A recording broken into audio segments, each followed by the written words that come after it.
Okay, this is going to be another lecture from the School of Tomorrow.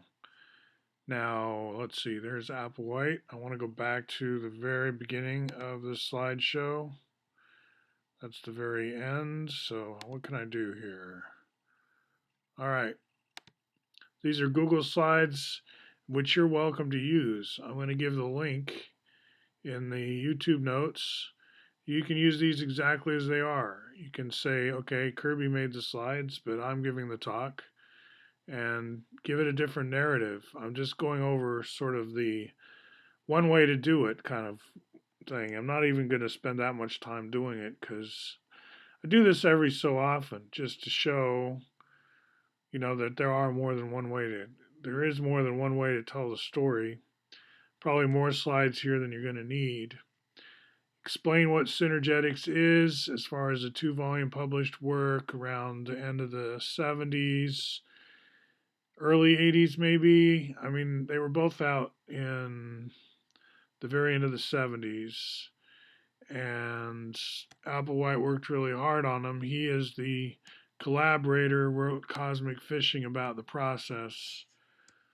And the thing about Fuller is he has his own kind of namespace. He has his own way of talking, and it makes him obscure and esoteric. And the question is there anything worth salvaging here? Or is it just hopeless? And how quixotic is it to try to sort of resurrect the fuller corpus, including the synergetics part? Because operating manual for Spaceship Earth, that's still readable and so on. Grunt Your Giants, but synergetics is kind of the hardcore and doesn't make any sense. And I just want to go for the 4D meme here, the concept of dimension in synergetics. And the overall structure of my talk is I start with like a puzzle, a conundrum. It's like, how could this be? And then I show, but if it is, wonderful payout. It's like we've got a bonanza if we could get there. So we have a motive, and then go back to the conundrum and see if we've found a solution. So here's the conundrum. The conundrum is we have a tetrahedron with nice edge links here. I'll show you they can be called 2 if we're going in radii as our unit, or 1 if we're talking in terms of diameters. So we can think of this tetrahedron as defined by spheres packed together, as you see over here, of radius r, diameter d. So the edges are either 2 or 1, and yet we say the volume of the tetrahedron is 1. And then we've got this square root of 2-edged cube, and we can see right away that the way we would get its volume is we just raise square root of 2 to the third power. And that's certainly not a nice whole number volume. That's square root of 2 to the third power. And yet there is a provable theorem that a tetrahedron inscribed in any parallelepiped, including a cube, has 1/3 of its volume if you inscribe a tetrahedron as face diagonals. So if this tetrahedron did have a volume of 1, if that were possible, then the cube should have a volume of 3. But clearly it does not, because square root of 2 edges, square root of 2 to the third power is not 3. So this really has some tension in it. There's kind of an impossibility seems to be implied here. How do we get around that? Well, let's just assume we've gotten around it, and we have this unit volume tetrahedron. This is a hint as to how we're going to get there. We're going to change the definition of our units. We're not measuring in unit squares or unit cubes. We're measuring in, well, ETUs, we could say, if we go to Wayne Roberts' site, which I discovered for myself subsequent to doing this slideshow. So if I talk about eutrigons or ETUs, it's because I've been visiting Principles of Nature in Canberra, Australia, in cyberspace. So Fuller really branches out on his own. He's kind of a contrarian, a maverick. I think he's showing what you can get away with or not when it comes to defining your own namespace. Are we really locked into 3-dimensional space for the rest of time? do we ever have any chance of getting away from the dogma that space is 3D?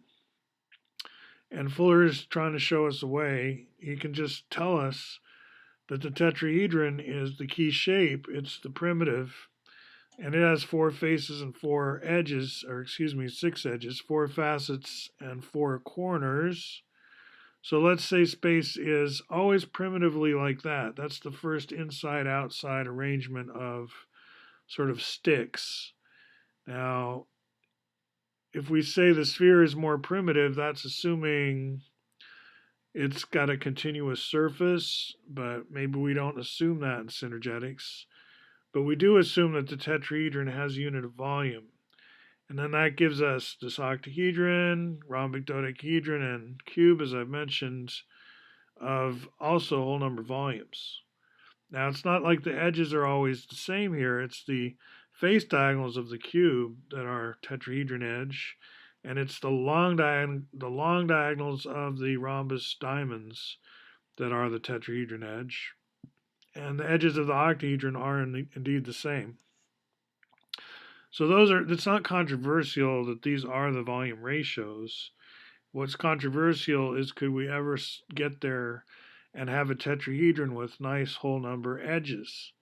And the answer is we can do that if we're willing to redefine multiplication the way Wayne Roberts does. So you should probably visit his website and study that a little bit before you give your version of this talk. And then how much of the nomenclature you want to explain to your audience about the A and the B modules, the mites, the sites, the coupler of unit volume, oblate, octahedron, how much you want to get into the relationship between these two rhombic trichontahedra, the T and the E composed of T's and E's respectively. If composed of T, volume's exactly 5, but your radius is not exactly 1. It's 0.9994, etc. What is that? What are we talking about? How does that work? This could be a whole course. In other words, maybe this is not the 45-minute talk. Maybe this is the 5-hour talk or something. So if you want to get into it that deeply, the materials here, I would pause though at this one especially to show how we have the volume formula from Gerald de Jong here, which has a lot of similarities to related formula for getting the tetrahedron's volume just from the edges alone. And it does matter how you pass those edge links. It's not entirely arbitrary. Go into that. Show us giving that thing a workout. So this is any tetrahedron, right? It doesn't have to be regular in any way. But if we do pass in all ones for the edges, then I get back a volume of 1, right? The XYZ volume of the same tetrahedron is 0.942809 whatever. So where's that coming from? We have to explain that. It's what we call the synergetics constant. So then there's the jitterbug to get into, and the payout that we're getting here, like Dr. Arthur Loeb says in some of his writings, and also he wrote a part of Synergetics, is that we can teach, say, the face-centered cubic lattice in a really cool way. We have these whole number volume tetrahedron octahedrons that build it, and then we have this packing of 1, 12, 42, 92, and so on. We get the polyhedral numbers, something Fuller came up with, as Coxeter gives him credit for. See the bio of Coxeter called The King of Infinite Space for more on that. So here's Loeb talking about how he likes to get away from just a unit cube approach and show the FCC as Bucky did, successive layers of spheres, 12, 42, 92, and so on. So I've got stuff about that. Alexander Graham Bell's getting into the same kind of structuring, as well as Sam Lanahan here, who is contemporary, working on synthetic lattices that are load bearing and have structural architectural applications. Then we have the XYZ Jack, and this is where we get our three-dimensional concepts or ideas of 3D. height, width, and depth, versus the caltrop, jack versus caltrop, two different apparatuses. Now, which one has more spokes? Actually, the XYZ is more complicated because we have the negatives of all the basis vectors, but they somehow aren't equal. They are derived from, they are rotations of 180-degree opposites of the positives, the negatives are. And in quadrate coordinates, we don't need the negative reflections. We just have four positive spokes and linear combinations of those without any rotation to get negatives. We can get negatives, but they're not necessary for our basis, which is four vectors. So we have four tuples. Now this was not part of synergetics. This has come along after synergetics, but it just helps reinforce how we could think of space as 4D. Just think about caltrop coordinates or quadrats, as they're called in Wikipedia, and you can see the apparatus there on the left with those four tuple coordinates, right? Turns out that any tetrahedron made of four randomly chosen CCP balls has a whole number volume. Interesting payoff there. Quadrate papers, well written up in the at my website, as long as I can keep that going. So there's been a lot of scholarship that's gone on. This is where, in this paragraph, Coxeter himself wants to make the distinction between two meanings of 4D that are clearly not the same. And if you can have two, you can have three. So he's making the distinction between space-time Einstein sense, where time is special, different from a spatial dimension. It's treated differently mathematically, time is. Whereas in Coxeter's polytopes math, the fourth axis is the same as the other three, not different, and it's not like time and three spatial dimensions. So we already have those two meanings of 4D, two namespaces. Fuller comes along with the tetrahedron as 4D, so, and a geometry of lumps, you could say, where everything is sort of a tetrahedron, point shaped, line shaped, plane shaped. Just think of rolling out dough. You know, you can make dough into a little point, but what's the point made of? Well, it's, just think tetrahedrons all the way down. It's axiomatic, you could say, beginning, and Carl Menger kind of explored in this direction in one of his essays. He's a dimension theorist, and I have the bibliographic reference there. But for kids, if you don't want to get that like into the mathematical literature, we have the Martian math angle, which is, we say Martians came to Earth and they think this way about unit tetrahedrons, unit volume tetrahedron, units of area that are triangular. And we take the Earthlings through a kind of a training so that they'll be able to understand and communicate successfully with the Martians. And so we have this kind of way to go back and forth. And that's where we develop the intuitions around the synergetics constant. We get it clear in people's minds what that's about, what we're doing there. Fuller was coming up with those kind of things in the 1950s.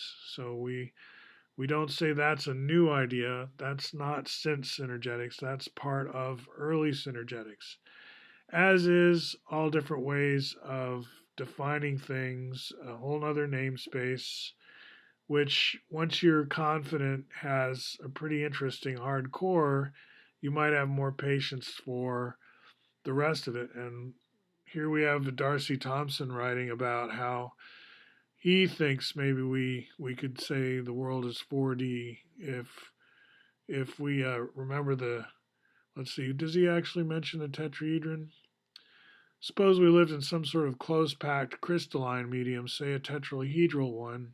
We should never dream of three-dimensional space, but should automatically refer everything to tetrahedral coordinates. In short, we should solemnly believe that we lived in a four-dimensional space. That's amazing. It's exactly what Fuller is saying in Synergetics, and this is 1918. My goodness, writing to Russell. So definitely use that letter.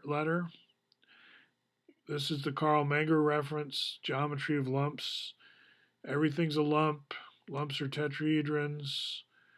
So then there's different ways to talk about system, define system, Euler's flatland. There's Darcy Thompson's 4D world. Okay, and then we can talk about how Fuller used it also kind of as a logo for his thinking and projects. So how quixotic is it to try to bring this stuff back, make it front burner? Because it's a long time ago, 2 generations take us back to Synergetics getting published, and you can count on very few hands anything done with it since then to explain the unit volume stuff, what Fuller meant by 4D. There's almost no one doing it. So I'm saying it's either hopeless or a golden opportunity for you to get in on the ground floor of something exciting and be one of those people who understands what you're talking about when you're talking about synergetics. I'm inviting you to join the team, in other words. This is a recruiting video. Many thanks to Jay Baldwin and Ed Applewhite, who was patient with me and thought I was pretty good at my stuff.